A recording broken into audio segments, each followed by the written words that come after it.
This week we've been working on informational text, and the kids have been working on finding the main idea of informational text and finding the different text features that can be found within informational text. Who could tell me, what do we use informational text for? Abs.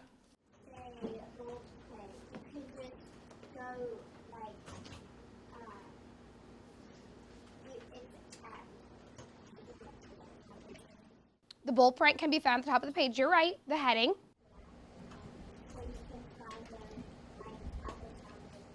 Good, so Abby's saying that we can use text features to help us do things, to help us use informational text and make it easier to use, right? But why do we use informational text? What do we find in informational text? Landon, is informational text used to make us laugh? No. Morgan, why do we use informational text? It's for when we can learn stuff and then we have facts so then we know it. Good. Informational text gives us facts. So if we're reading an informational text about penguins, what is it going to be all about? Penguins. Penguins. Good. And Abby told us that we use the text features that are found within informational text to help us. So do we have to read the whole book about penguins if we just want to know what penguins like to eat? No. No. We should look where there's a heading or in the table of contents where it tells us, what might it say? What penguins eat. It might say food, right? It's going to tell us. It's going to kind of guide us where to go.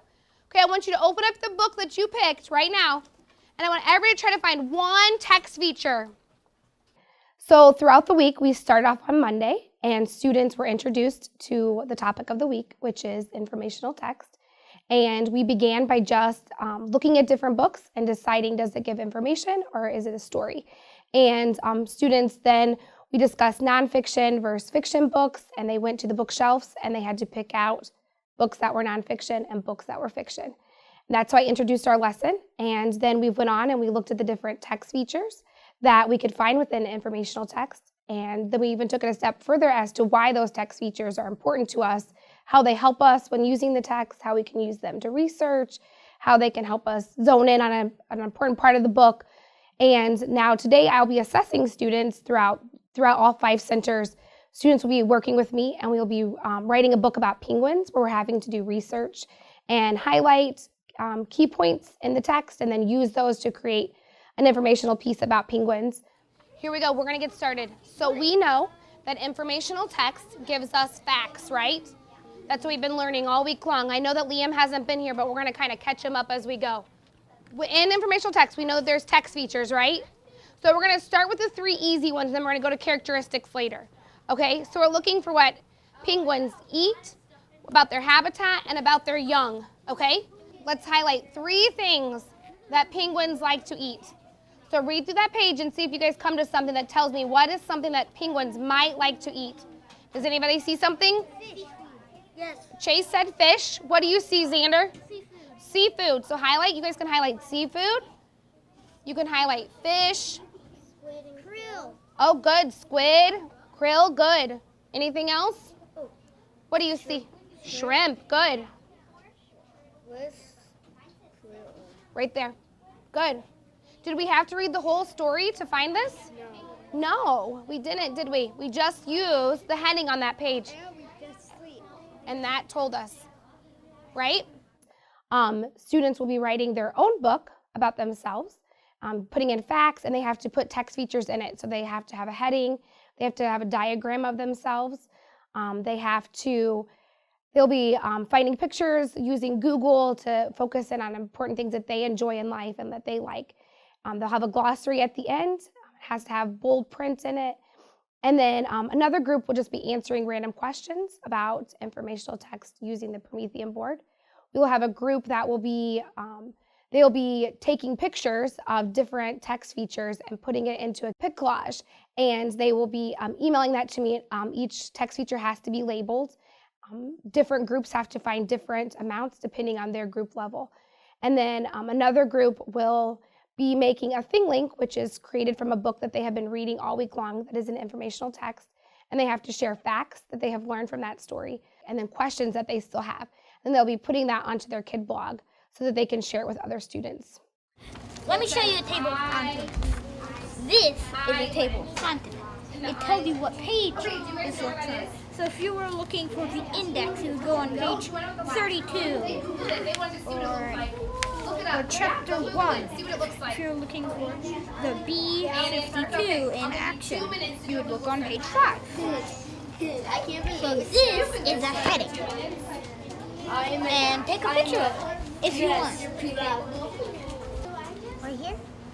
No, the table of consonants are near the beginning. See? Yeah, this is so confusing. I know.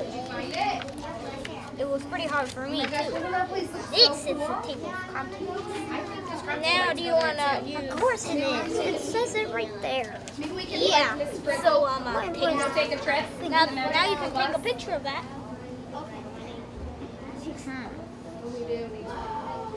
Doesn't that look really pretty? Okay, now we need one more. Yeah. So you can't picture? Yeah. So don't do diagram, Yes. Because what do we learn? What do you table of consonants, or heading. Which other one do you What want did to we learn was do? the predator and the penguin. Title page. Oh, Okie I kind of gave you the answer. Here's a title The page. predator, the penguin. Right, take a picture. The seal is, right? We learned that when we were reading earlier. And we're all finished. What was Miss Crompton's instructions? Where do we go? So which one was this? Use your That use your was the resources. title page. What did I send you? For 2 weeks. Now, what was this one? Which one? Yeah, I hope it doesn't break the So title Table page. consonant. Table of consonant. 40 or 50 pounds. Okay. They love being in control. They love being able to create. It's no longer me telling them what a noun is. It's them exploring and figuring out for themselves and creating it and showing me in ways that it's not just the same for every student. Some of my kids create raps about things. Some of my kids want to just blog about it. Some of them want to take pictures of it.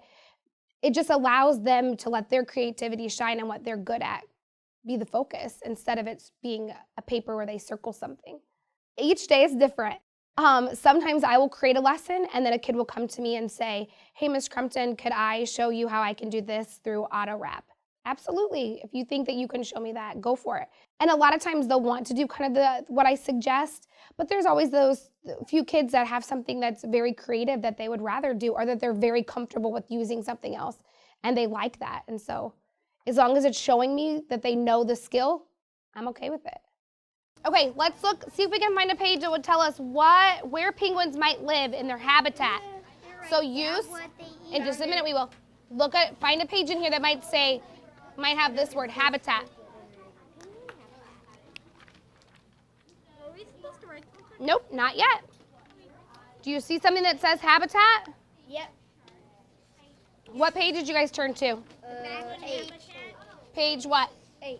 Page 8. Good. Can I write my name? No, right, we're highlighting.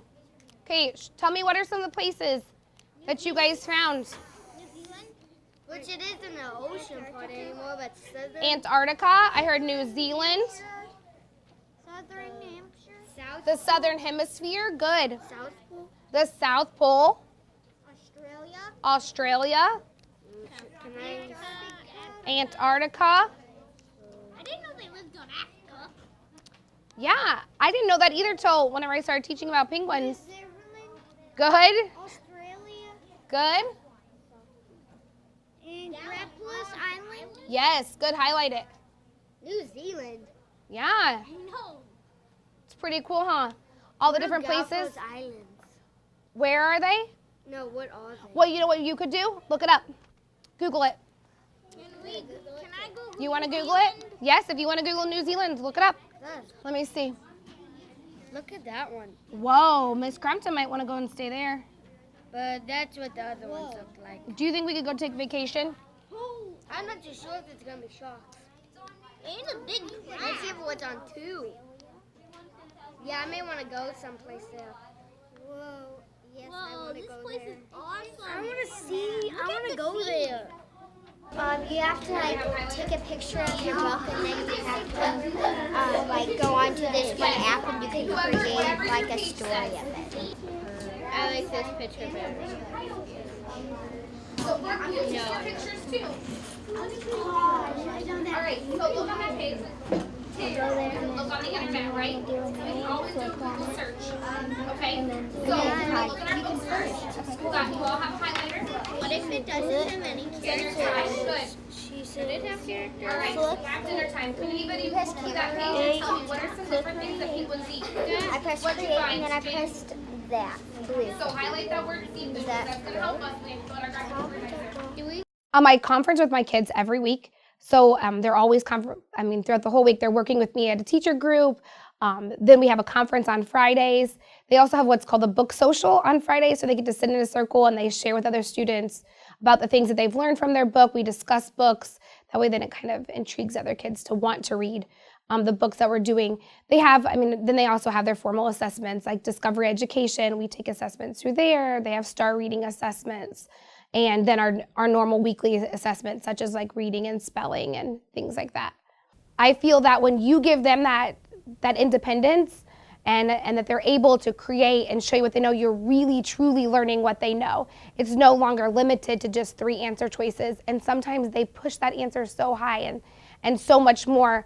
I can say I can truly confidently send my kids at the end of the year to 3rd grade and know that they are very well prepared and that they are strong learners and that they are that they're confident in the things that they're learning, and it's no longer just a bubble sheet where they're filling in an answer that I've limited them to. They're no longer limited. The sky is the limit now.